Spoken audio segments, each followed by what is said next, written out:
Mars media நேயர்களுக்கும் அன்பர்களுக்கும் இந்த நாள் இனிய நாளாக அமைய எல்லாம் வல்ல இறைவனை பிரார்த்திக்கின்றோம். இந்த சேனல் உங்களுக்கு பிடிச்சிருந்தா மறக்காம சப்ஸ்கிரைப் பண்ணுங்க, ஷேர் பண்ணுங்க, லைக் பண்ணுங்க, கமெண்ட் பண்ணுங்க. சுய உதவிக்குழு பான் கார்டுகளுக்கு மார்ஸ் மீடியா நேயர்கள் எல்லாருக்கும் ஜோதிட குருஜியின் இனிய வணக்கங்கள். இந்த பதிவில் நம்ம என்ன பார்க்க போகிறோம் அப்படின்னா 2024 ஆண்டு மார்ச் மாத ராசி பலன். அதுக்கு முதல்ல மார்ச் மாதத்தில் என்னென்ன பண்டிகைகள் இதெல்லாம் வருதுங்கிறத பற்றி பார்ப்போம். மார்ச் மாதம் 8ஆம் தேதி மகா சிவராத்திரி, ரொம்ப விசேஷமான ஒரு நாள்.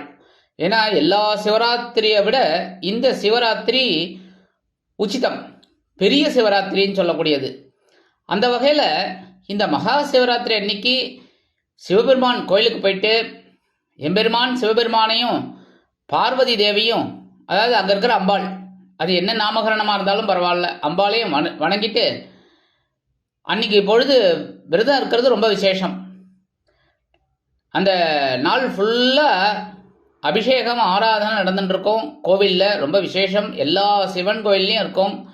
ஆகவே மார்ச் 8ஆம் தேதி சிவாலயம் போய் இந்த சிவராத்திரி அன்னைக்கு எம்பெருமான் சிவபெருமானையும் நந்தீஸ்வரரையும் நீங்கள் வணங்குறது ரொம்ப விசேஷமான பலன்களை உங்களுக்கு கொடுக்கும்.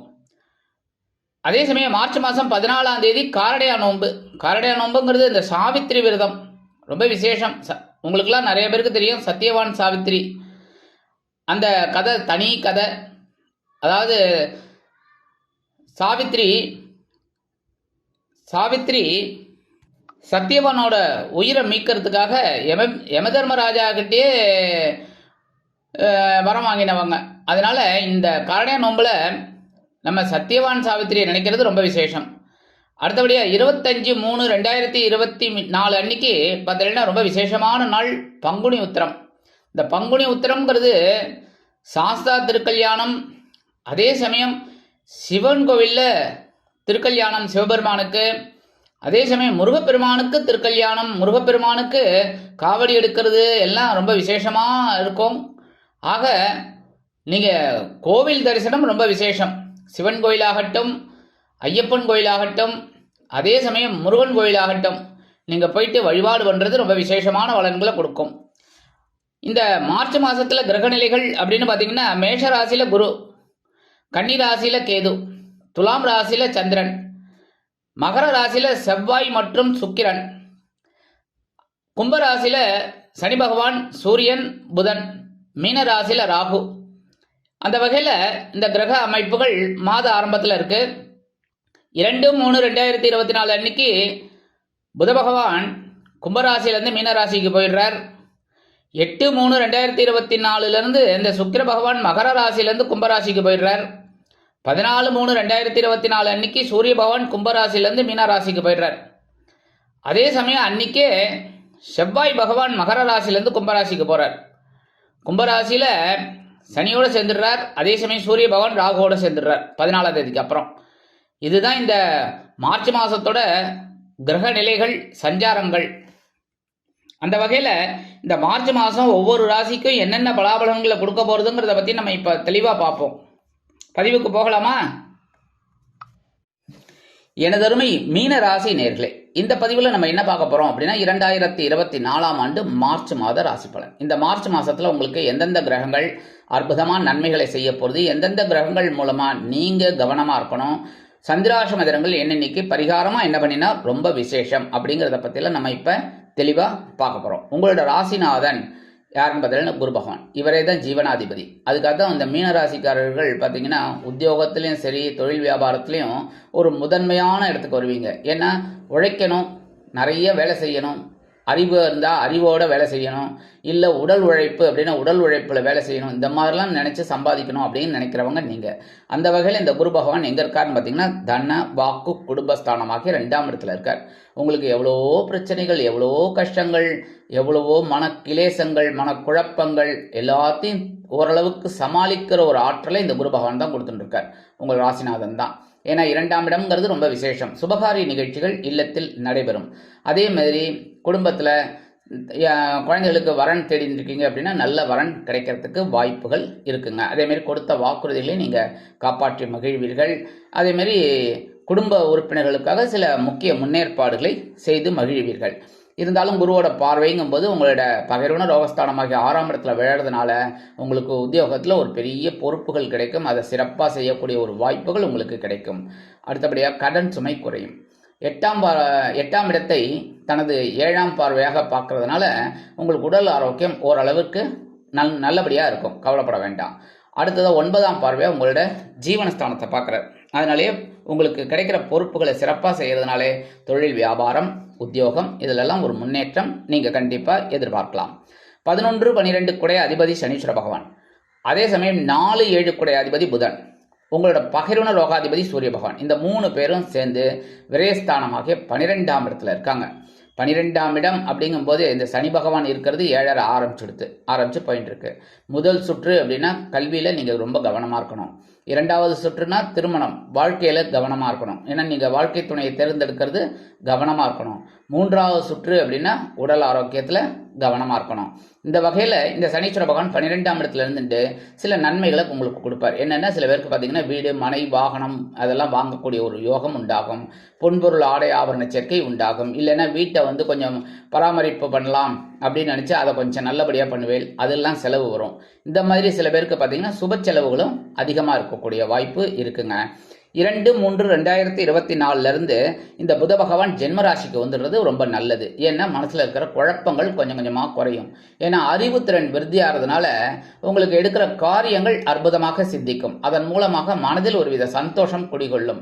நீங்கள் அந்த சந்தோஷத்தோட ஒரு வேலையை செஞ்சீங்க அப்படின்னா அந்த வேலை டக்குன்னு முடியும். அந்த வேலை முடியறதுனாலே மனசில் மறுபடியும் ஒரு உற்சாகம் இருக்கும், வருமானம் வந்து சேரும்.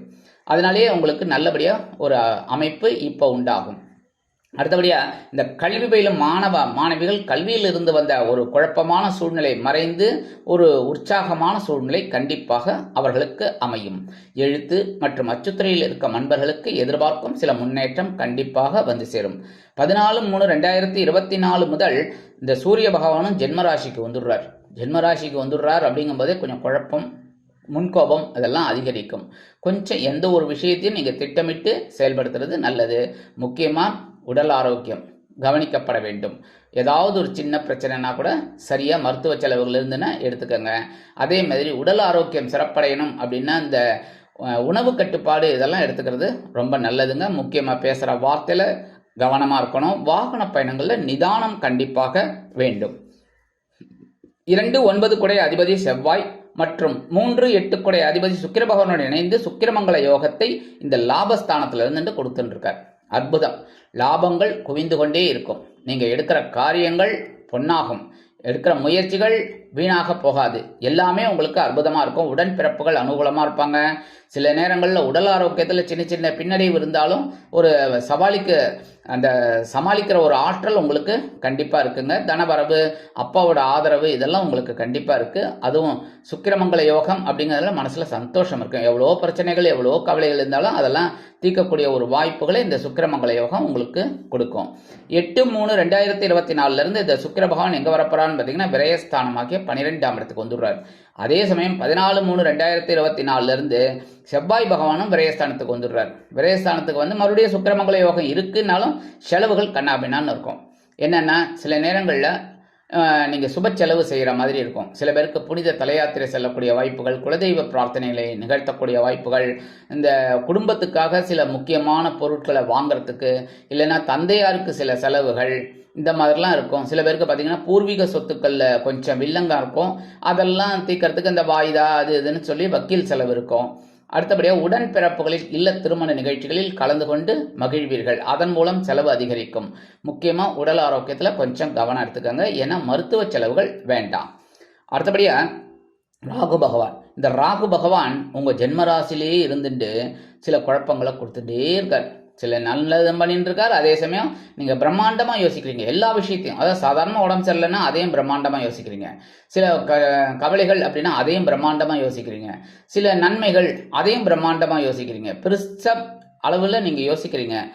இருந்தாலும் சில நேரங்களில் நீங்கள் எடுக்கிற காரியங்கள் சற்று தடை தாமதங்களை சந்திக்கலாம். அதனால் கொஞ்சம் கவனமாக ஒவ்வொரு விஷயத்திலையும் இருந்தீங்கனாலே கண்டிப்பாக நன்மைகளை நீங்கள் எதிர்பார்க்கலாம். இருந்தாலும் இந்த 14/3/2024 சூரிய பகவானும் ராகு பகவானோட சேர்ந்துடுறாருங்கிறதுனால கொஞ்சம் பிரச்சனைகள் தலை தூக்கலாம். அதனால் கொஞ்சம் கவனமாக இருக்கணும், பேசுகிற வார்த்தையில் நிதானமாக இருக்கணும், எடுக்கிற காரியங்களில் கவனமாக இருக்கணும், முக்கியமாக வாகன பயணங்களில் கவனமாக இருக்கணும். ஏன்னா காலையில் வண்டி எடுக்கும்போதே மனசில் ஒரு கிளேசம் இருக்கும், என்னடா இதுன்னு. அப்போ நீங்கள் டிரைவிங் லைசன்ஸு, இன்சூரன்ஸ் அதெல்லாம் எடுக்காமல் போடுவீங்க. அதெல்லாம் கரெக்டாக பேப்பர்ஸ் எல்லாம் எடுத்து வச்சுக்கணும். முக்கியமாக பெட்ரோல் இருக்கான்னு பாருங்க. ஏன்னா வண்டி எங்கேயாவது நிறுத்தினா அதனால் பெட்ரோல் இருக்கா பாருங்கள். அடுத்தபடியாக நீங்கள் முதல்ல ஹெல்மெட்டை எடுத்துக்கணும். பின்னாடி யாராவது அழிச்சுன்னு போகிறீர்கள் அப்படின்னா அவங்களுக்கும் அந்த ஹெல்மெட்டை எடுத்துன்னு போகணும். அப்போ தான் பிரச்சனை இல்லாமல் இருக்கலாம். கரெக்டாக அந்த மாதிரிலாம் இந்த நிலை ஒரு சந்தோஷமான ஒரு சூழ்நிலை கண்டிப்பாக இருக்கும். இந்த வெளிநாட்டில் போயிட்டு வேலை பார்க்கணும், வெளியூரில் போயிட்டு வேலை பார்க்கணும், இல்லை வெளிநாட்டில் போயிட்டு படிக்கணும், வெளியூரில் போயிட்டு படிக்கணும் அப்படின்னு நினைக்கிற குழந்தைகள்லாம் தாராளமாக இந்த நேரத்தை நீங்கள் எடுத்துக்கலாம். என்ன ஒரு சில முன்னேற்பாடோடு நீங்கள் எடுத்துக்கிறது ரொம்ப விசேஷம். அதாவது திட்டம் போட்டு செயல்படுத்துறது நல்லது. மற்றொரு சாயா கிரகமான கேது பகவான் ஞானக்காரகன் எங்கே இருக்காருன்னு பார்த்தீங்கன்னா கலத்திரஸ்தானத்தில் இருக்கார். என்னென்னா நண்பர்கள் மூலமாக சில குழப்பத்தை கொடுப்பார். இந்த நண்பன் இப்படிப்பட்டவன், அந்த நண்பன் அப்படிப்பட்டவன் அப்படின்னு ஒரு ஞானத்தை இந்த கேது பகவான் கொடுப்பார். அதனால அந்த நண்பர்கள் மூலமாக சில பிரச்சனைகள் வரலாங்கிறதுனால வீண் குதர்க்கமான விவாதம் வேண்டாம். அவங்கக்கிட்ட அனாவசியமான பேச்செல்லாம் வச்சுக்க வேண்டாம். அடுத்தபடியாக கலத்திரம் அப்படிங்கும்போது வாழ்க்கை துணையோட உடல் ஆரோக்கியத்தில் கவனமாக இருக்கணும். வாழ்க்கை துணையை நீங்கள் எந்த நேரத்துலையும் விட்டு கொடுத்துக்கூடாது, அனுசரித்து போகிறது நல்லது. அதேமாரி வாழ்க்கை துணைகிட்ட தேவையில்லாத பேச்சுக்கள்லாம் பேச வேண்டாம். அவங்கள அனுசரித்து போனீங்கனாலே குடும்பத்தில் ஒரு சந்தோஷமான சூழ்நிலை இருக்கும். அதேமாரி உத்தியோகத்துலேயும் சரி, தொழில் வியாபாரத்துலேயும் கொஞ்சம் கவனமாக எந்த ஒரு விஷயத்திலும் நிதானமான போக்கை நீங்கள் கடைப்பிடித்தீர்கள் என்றால் கண்டிப்பாக உங்களுக்கு நன்மைகள் உண்டாகும். பொறுமையாக செயல்படணும்.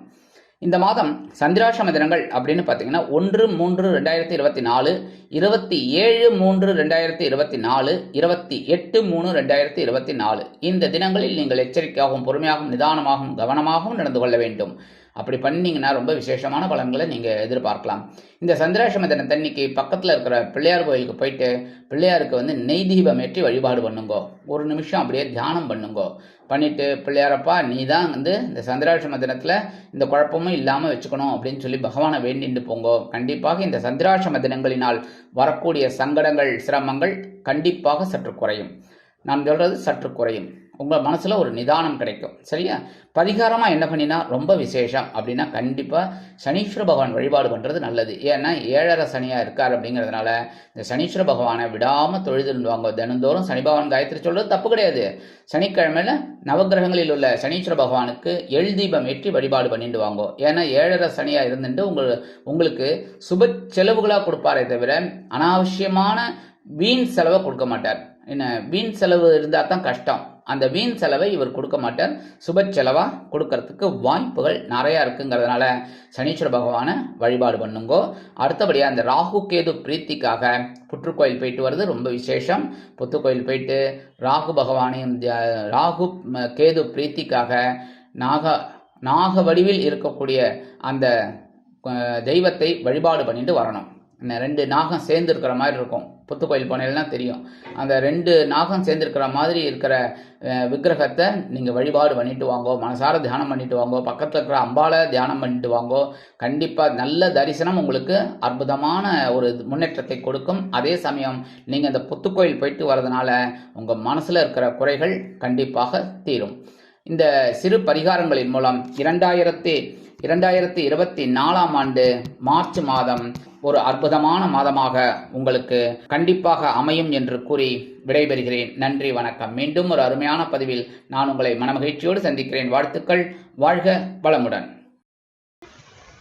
இந்த சேனல் உங்களுக்கு பிடிச்சிருந்தா மறக்காம சப்ஸ்கிரைப் பண்ணுங்க, லைக் பண்ணுங்க, ஷேர் பண்ணுங்க.